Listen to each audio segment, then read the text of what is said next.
IPL బెట్టింగ్లో భార్యను పెట్టాడు. అసభ్యకర ప్రవర్తన. కాన్పూర్.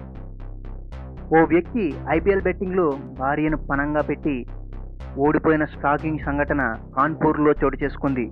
కాన్పూర్కు చెందిన ఓ వ్యక్తి ఐపీఎల్ కోసం బెట్టింగ్లు కడుతుంటాడు.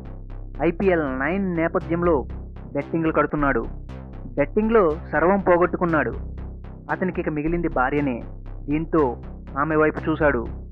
బెట్టింగ్లో భార్యను కూడా పెట్టాడు. బెట్టింగ్లో భార్యను పెట్టిన అతను ఓడిపోయాడు. అతను బెట్టింగ్లో ఓడిపోవడంతో బెట్టింగ్ రాయుళ్ళు ఆమెను తీసుకువెళ్ళడానికి ఇంటికి వచ్చారు. ఆమెకు పదే పదే ఫోన్లు చేశారు. అసభ్యంగా ప్రవర్తించారు. వారి వేధింపులు ఆ భార్య తట్టుకోలేకపోయింది.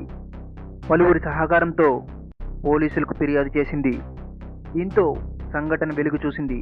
పెళ్ళైన మొదటి రోజు నుంచే భర్త నుంచి తన వేధింపులు మొదలయ్యాయని, నగలు, ఆస్తులు అన్నిటినీ షేర్ మార్కెట్లో కోల్పోయాడని ఆమె తెలిపింది. తన తల్లిదండ్రుల నుంచి 7 లక్షలు తీసుకురావాలని, తనను హింసించాడని, ఇప్పుడు బెట్టింగ్లో తనను పెట్టాడని ఫిర్యాదు చేసింది.